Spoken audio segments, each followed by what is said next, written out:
Ancatyiwe namhlanje amaxhoba amabini ezikhukhula zakutshanje zaseMpuma Koloni uThobela Nyangiwe noZukusani Mbelesi.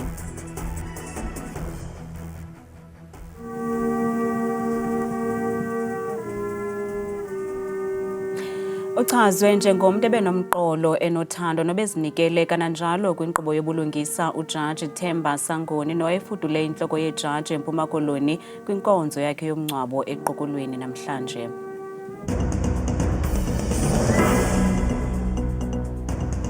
Sinamkele kwindaba zethu andambe ndodwa ndamba nophumza sikhumba noyitoliki yolwimi lwezandla Botani Mzontsundu.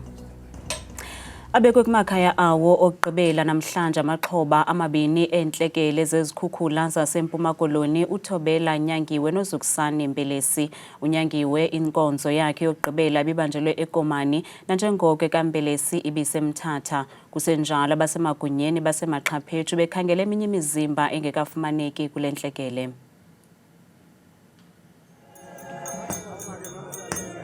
Nangona ezinye iintsapho zibila zisoma zilungiselela ukufihla amalungu azo, ezinye iintsapho zizama ukwamkela ukusweleka kwamalungu azo, ezinye zisajonge ukukhangela amalungu azo njengoko engekafumaneki emva kwezikhukhula.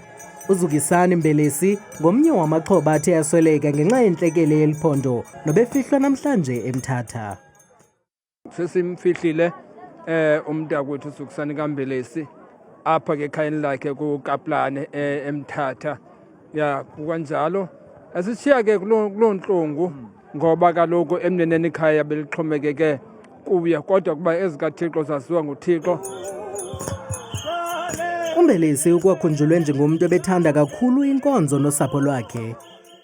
Ebenganangxaki nathi uMotho apha ekhaya. Hayi uMotho bezonwabisa nje.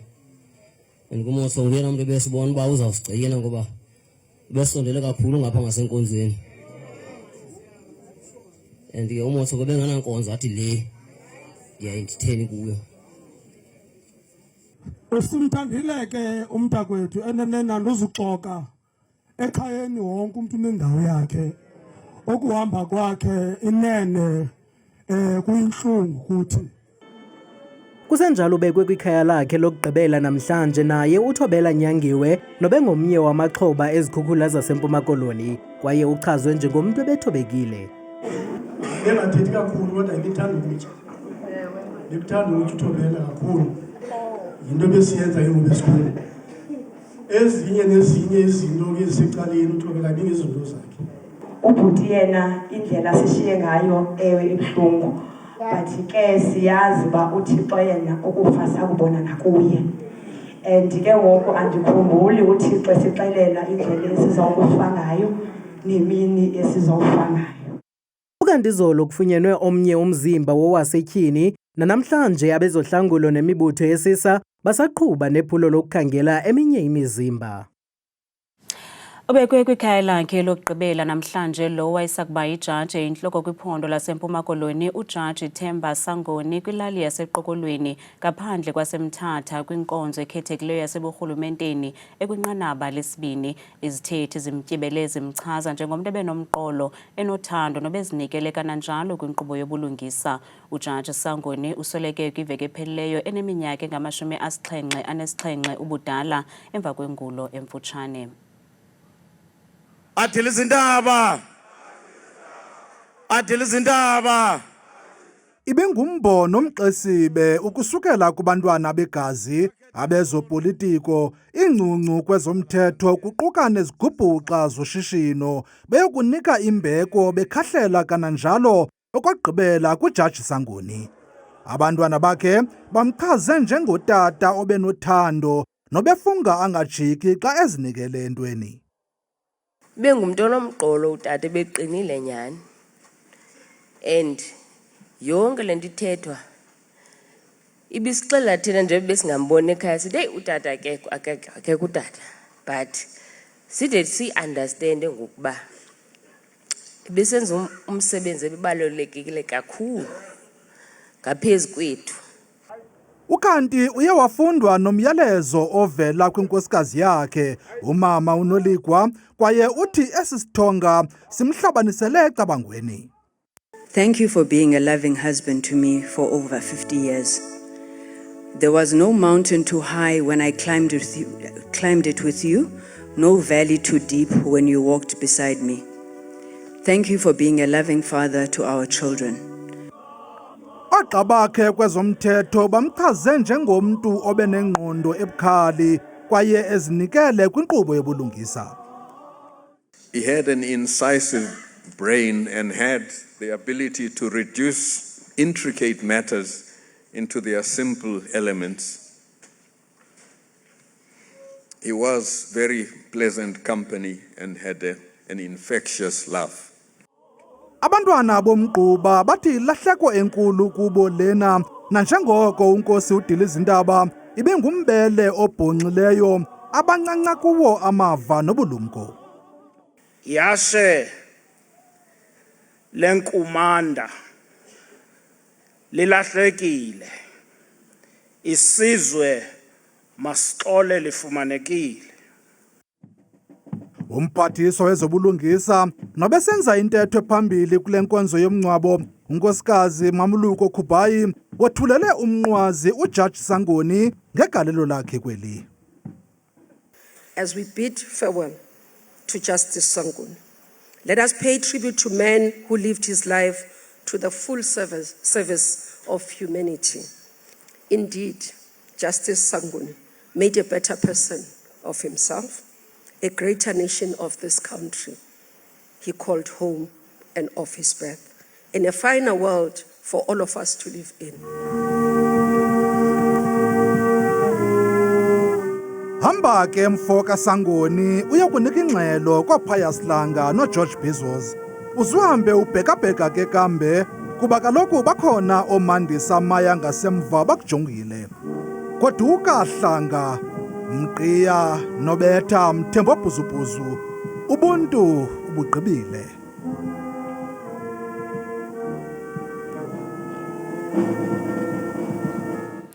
Ilungu lomkhosi wokhuselo weli lihlabela bulala uxawalo ze omnye wabalekiselwe esibhedlele ngelixa nalo liye lazibulala kwiziko lomkhosi laseMacadamia kude kufuphi neKomati Port eMpumalanga.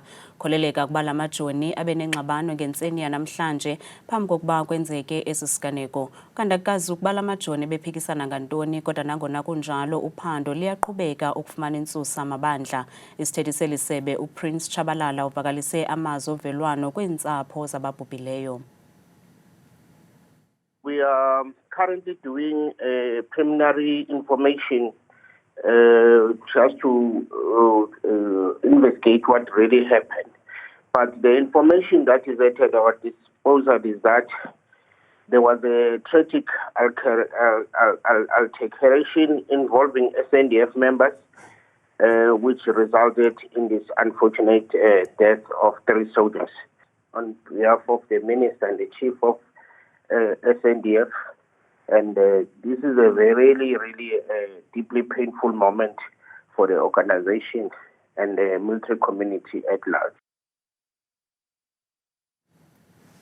Abahlali kwingingqi yaseNtuzuma naseNanda KwaZulu-Natal bathi nefuthe elibi kwimpilo yabo ingxaki yokungasebenzi kwezigadla zamatanki amanzi nezingaphaya kwama-80 kumasipala waseThekwini. Ngokusele kuphele iminyaka engaphaya kwe-13 iingingqi ezikumntla weTheku zijongene nengxaki yokunqongophala kwamanzi. Le ngxaki iyokuhlala kwala matanki kweli ziko lalo masipala ibangelwa zizigadla ezifuna ukulungiswa, ukungabikho kwabaqhubi aboneleyo kwakunye nokusilela kwalo masipala ukuhlaziya impepha zokuba ezi zigadla zibe sendleleni. Abahlali bengingqi yaseNtuzuma ngaphantsi komasipala weTheku bajongene nengxaki yokungabi namanzi. Ngoku baxhomekeke kumatanki wamanzi naziswa ngezigadla. Sele iminyaka eli-13 bejongene nale ngxaki yokungabi namanzi kwaye oku kunefuthe libi kwimpilo yabo. Ngempela siyahlukumezeka mayelana namanzi. Uma lingani nje ayinkinga enkulu kakhulu ukuze kube ngcono malina ngoba sibeka izitsha ngaphandle, sibeke yonke into ngoba phela sinengane siyawasha, kufuneka sipheke, kufuneka sigeze, kufuneka sisebenzise izinto ezincane. Maxa wambi ayafika la matanki wamanzi kodwa umthamo wawo unganeli bonke abahlali.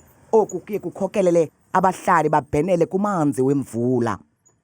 Siqhuba nokuthola amanzi ngokuthi makuna imvula siyabekela sinawo noJojo. Ezikhathini eziningi bekuthi makuxhaxhaza amanzi la emgwaqweni kukhona amanzi aqhumile yila bengaziwa ngumphakathi wonke ukuthi mina amanzi ngiwakha emgwaqweni ngiwashe ngawo bese kuba toilet. Umasipala waseThekwini unolwazi ngale ngxaki kuba abahlali kudala bekhala ngale nyewe. The issue of relying to water tankers is not the solution. Rather, let us invest into our infrastructure. So then we part ways with the issue of hiring many water tankers, even though we are going to have our own as a Tekwini. So that just for the situation, if our system fails, then we're able then to send our water tankers there. Ezi zithuthi nezisamenciki ngoku nje sisalinde ukuhlaziywa kwempepha zezithuthi kwanokuqeshwa kwabaqhubi ngokwaneleyo.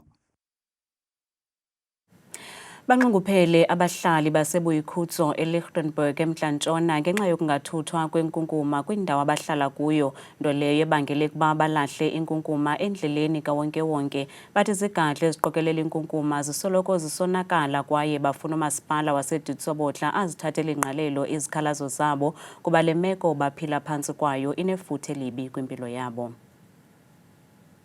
Imfumba yenkunkuma kwiikona ezininzi zezitalato sele kuyinxalenye yobomi babahlali bakule ndawo nanjengoko umasipala esilela uqokelela inkunkuma kule ngingqi yaseDitsobotla. Abahlali baxhalabile kuba le nkunkuma ichaphazela iimpilo zabo. Ivumba elibi eliza kule dolophu alinyamezeleki. Ndixhalabile ngabo bahlala kufutshane nendawo yokulahla inkunkuma ukuba libachaphazela njani elivumba. Bathi umasipala sele enze izithembiso ezininzi ngokuphathelene nalomba kodwa akaziphumezi. Basoloko besixelela ukuba izigadla zabo zonakele. Elibali siliva kaninzi. Basoloko besinika imihla eyahlukileyo ngeentsuku abazokuza ngazo ukuzokulanda inkunkuma. Ingcaphephe yomthetho wendalo esingqongileyo ithi le meko enokungcolisa amanzi kunye nezityalo. Globally, we have 100 million tons which are being dumped illegally. And when you go to some certain countries like USA has 1.5 million tons of illegal dumping. South Africa has 180 million ton illegal dumping each and every year, and it costs 350 million to clean up the illegal dumping. So it is a serious problem both globally and nationally. Imvumiyeli uSimphiwe Dana ubhiyozela iminyaka engama-20 kwicandelo lomculo namhlanje lijelo leendaba libe nodliwano-ndlebe nale nzwakazi yaseMpuma Koloni nesibalisele ngohambo lwayo kweli candelo.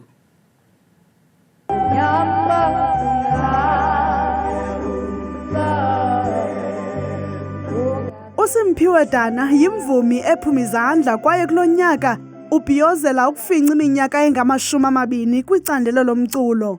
Lo wasetyhini uthi wafumana kakhulu inkxaso kubemi beli ngethuba ekhupha icwecwe lakhe lokuqala elibizwa Zandisile. I had lots of help and support, sometimes from strangers, to get to a point where I released my first album. The Simphiwe 20 years ago was a very, very shy, well, I'm still reclusive, but extremely shy. I was a wallflower of note. So the impact of the release of the album, you know, it completely overwhelmed me, like the response when the album came out. It completely overwhelmed me. Lo wasetyhini uthi wayezazi ukuba ungubani na kwaye ufuna ntoni na ngekamva lakhe kwezomculo. I knew what I wanted out of the art form. And as a result, that's why I'm saying that even when the fame came, it did not, you know, bamboozle me. It did not shake me. It did not make me change, you know. And I think the certainty that I had with regards to who I am came from the fact that I grew up in a space where I was accepted for who I am.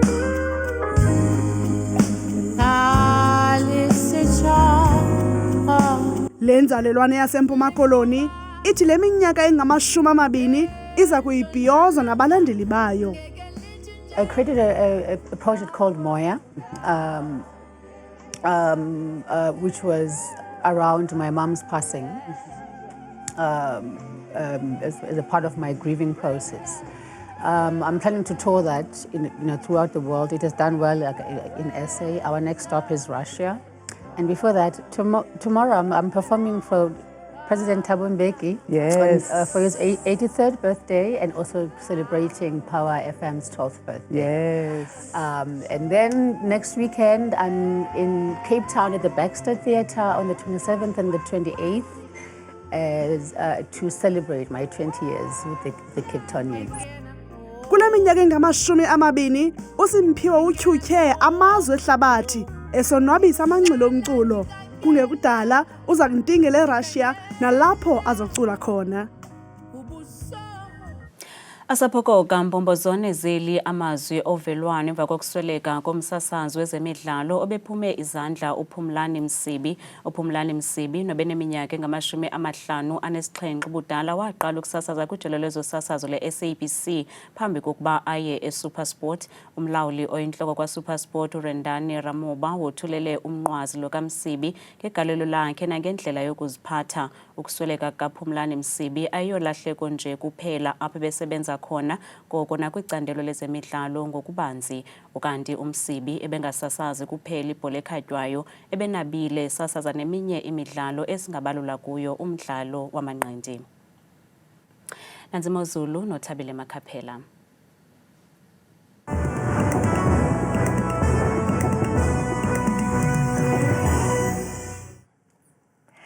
Kakhulu mamqwathi nomamzanga kwiqonga lendaba ndiyakubulisa nawe mbukeli wam apha ekhaya ndikwamkele kaloku edesikeni yam yeMozulu bethula ke igama lam mna nguThabile inzokazi yasebathenjini mvanje ke nansi kaloku iMozulu mbukeli ekhaya masiphawuleni kaloku iziganeko zamvanje kuMzantsi Afrika uphela noku uyabona noku imeko yam iyancomeka mvanje kakhulu kumbindi ndawo eziphakala kwincam yaseVelcom bevuswa ingqele nenkwankca phaa ekuseni ngaye kaloku lawan iqhubela Mozulu emva kwedina yayo ngomso noku iguquke futhi kucwenge kamnandi xa bezawulala phaa ngomso ngalo kaloku mbukeli wam elashumi likhatshwe sisibhozo kanti ke mbukele ngokubanzi kaloku amaqondo wakho phantsi naphezulu ngelo qala ephondo kupha kaloku ephondweni lasempuma koloni ngamandla futhi kwincam yalo napha kwimpuma pha eMthatha la meko ithanda uba mandundu kakhulu pha ekuseni bevuswa nguye kaloku futhi la 4 degrees okhatshwa yinkwankca nengqele kanti ke mahlabela imgama ngokubanzi futhi ephondweni laseFree State ngamandla kukhona futhi kumbindi walo napha kwaFixed futhi kuyabanda kakhulu ngaphantsi kweqanda afela lamaqondo akutshisa phantsi ku-3 ngalo kaloku kwakhona elaxesha labo lasekuseni kanti ke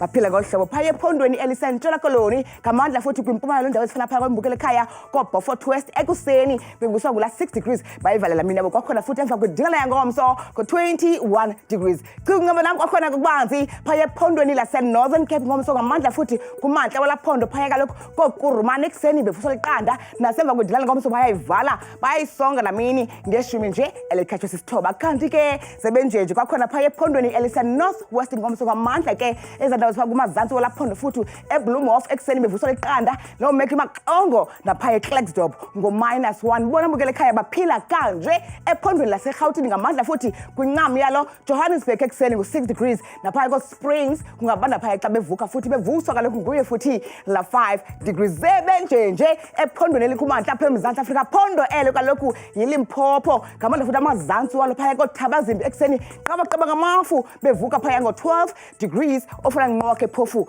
naphaya koPulukwane sehle njalo ngokubanzi ephondweni lasempumalanga ngamandla futhi kumantla walo koSkikuza ekuseni 6 degrees naphaya embobula futhi kunganetha yonke lantsasa ngo-21 degrees xa bequbela iminyabo yangomso mbukelo mekhaya mandiyivale mandiyisonge phaya kwaZulu Natal ngomso ngamandla futhi kuncam nombindi koRichards Bay ekuseni ngo-8 degrees napha kumantla futhi ephongola ngo-5 Kokstad ingqele yodwa phaya bevuswa liqanda mna ndikuthele kangaka xesha lemiyole.